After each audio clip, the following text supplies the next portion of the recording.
우리는 24시간을 이렇게 3개로 쪼개놓으면 낮 12시, 저녁 8시, 새벽 4시 이렇게 3등분으로 쪼개놓을 수가 있죠. 그래서 첫 번째부터 살펴보면 오후 12시부터 오후 8시까지 이 시간 동안을 섭취주기라고 합니다. 자, 섭취주기는 뭐 하는 시간이에요? 말 그대로 섭취해도 되는 시간. 그쵸? 요 8시간 동안은 에너지도 소비하고 활동하고 뭐 일도 나가시고 친구도 만나시고 이런 활동들을 하는 시간이기 때문에 이때 식사를 2끼 하시면 되는 거예요. 점심 식사, 저녁 식사.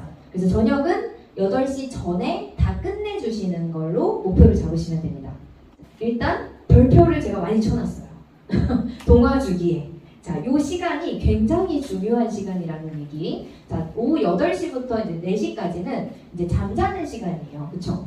우리가 잠잘 때 몸에서 일어나는 일이 이런 일들이에요. 하루 동안 몸을 많이 썼잖아요. 그러면 이거를 내일 또 써야 되는 몸이잖아요. 그래서 다시 쓰기 위해서 재생도 하고 복구도 하고 청소도 하고 회복도 하고 이런 것들을 하는 시간인데 잠을 잘 잔 날과 잘 못 잔 날을 비교해 보시면 이게 이해가 되실 거예요. 숙면을 잘 취한 날은 아침에 일어나면 어때요? 개운하고 몸도 가볍고 그렇잖아요. 근데 잠을 못 자고 막 자꾸 선잠 자고 자꾸 자다 깨고 이런 경우에는 아침에 몸이 너무 무겁다라는 거죠. 그러면 이 일이 제대로 되지 않았다. 자, 근데 여기서 중요한 건 뭐냐면 이 일을 할 때도 에너지가 필요하겠죠. 자, 이 일에 쓰이는 에너지는 뭘까요? 저녁밥입니다. 저녁밥. 자, 근데 많은 다이어트를 하시는 분들이 많이 굶는 끼니가 있어요. 저녁을 굶죠. 살은 빠질 수도 있어요. 근데 건강하지 못할 거예요. 저녁에 연료를 넣어줘야 다음날 일할 수 있게끔 이 몸을 다시 회복해 놓을 수 있는 에너지가 되는 거거든요. 근데 그걸 계속해서 안 먹어. 그러면 잘 때 회복할 에너지가 너무너무 부족한 상태로 수면을 취하게 되죠. 그럼 이 일이 100%가 일어나야 되는데 뭐 20, 30%, 많이 일어나야 50%밖에 일어나지 않을 수 있다. 그래서 끼니 2개 중에 만약에 1일 1식으로 해서 한 끼만 먹는다면 저녁밥을 드시는 게 제일 효과적이다 라는 거. 그래서 이때 이 저녁밥 가지고 피도 만들어져요. 저녁 10시부터 새벽 2시까지 그 시간대에 피가 만들어지는 시간이에요. 저는 저혈압은 아닌데 저혈압 끼가 좀 있는 상태고, 그리고 피가 저도 부족한 사람이었어요. 근데 지금은 좀 괜찮은데 원래 피가 부족해서 생리불순도 있었고 불규칙하고 언제 생리를 할지 예측할 수 없는 사람이었다 보니까 몸 자체가 굉장히 균형이 많이 깨져 있었죠.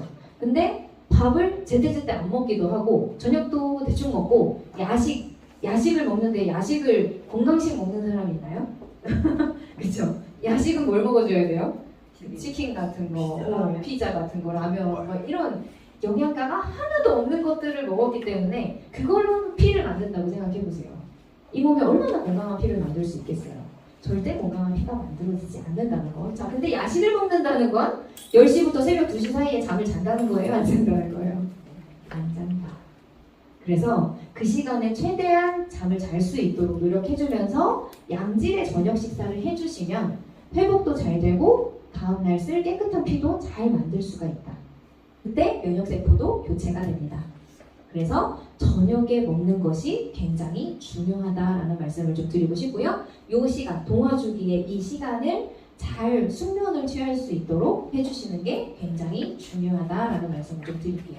그래서 잠잘 때가 몸을 회복하는 에너지는 저녁밥이다 라는 거 기억을 좀 해주시면 좋겠고요. 자, 배출 주기는 그 이후 시간, 이제 오전, 새벽부터 오전 시간이죠. 이 배출 시간에는 아까 노폐물을 배출하는 시간이라고 했어요. 자, 우리가 잠을 자고 일어나면 그 증거물이 다 나옵니다. 뭐 나와요? 그죠? 눈곱 끼죠, 백태도 끼죠, 입냄새 나죠, 머리 기름 끼죠, 떡지고, 피부 끈적거리고, 뭐 똥도 나오고, 오줌도 진하게 나오고, 뭐 이런 거 나오잖아요. 유난히 아침에 많이 나와요. 그쵸? 낮잠 자고 일어났을 때 이런 거 심하게 나오시는 분? 없어요. 밤에 잠잤을 때 이런 일이 크게 일어난다. 그쵸? 그래서 증거물이 많이 나오면 아이 더러워가 아니고 청소를 밤새 열심히 했구나. 내보낼 게 많았구나. 이렇게 생각하시면 돼요. 자, 그러면 샤워를 한 번밖에 할 수 없다. 그럼 언제 샤워해야 돼요? 아침에. 이거 씻어내야 되잖아요. 이거 달고 가실 거 아니잖아요. 그쵸? 그래서 이렇게 근데 요거를 배출을 오전 시간까지는 하는데 아침밥을 7시에 먹는 거야. 아니면 6시에. 아니면 뭐라도 사과 한 쪽 이런 거라도. 자, 그런 걸 먹게 되면 우리 몸은 한 번에 한 가지 일밖에 못해요. 이때 배출을 하려고 쓰레기봉투 다 싸가지고 이제 내놓으려고 가는데 밥을 먹었네? 그러면 그 자리에 내놓지 못하고 밥을 소화시키러 가야 돼요. 그래서 아침을 걸러주시라는 얘기. 아까 정 안 되는 분들, 새벽부터 막 4시부터 일어나서 진짜 활동하시는 분들은 시간이 12시까지면 너무 길잖아요. 그러면 아까 저녁 8시부터 아침 8시까지 정도는 비워줘라. 그럼 8시 이후에 아침을 드셔라. 저는 이제 최소 9시 이후에 드시는 거를 좀 권장을 해드립니다. 그래서 이 아침 시간은 노폐물 배출을 방해하지 않게끔 최대한 협조를 해주시는 게 도움이 된다. 이 아침을 계속 먹게 되면 못 내보낸 이런 찌꺼기들이 자꾸자꾸 쌓이게 되니까 어느 순간 또 몸이 무거워지게 되실 거예요. 그래서 이런 부분들 비워주시면 좋겠습니다. 그래서 언제 먹는지. 자, 저녁밥은 필수로 낮 12시부터 저녁 8시 사이에 2끼 드셔주시면 되고요. 자, 이렇게 간헐적 단식을 해가면 유지가 돼요. 우리가 힘들게 작동시킨 이 3일간의 오토파지 최대치로 작동시킨 게 연결돼서 이어져서 가실 수가 있어요.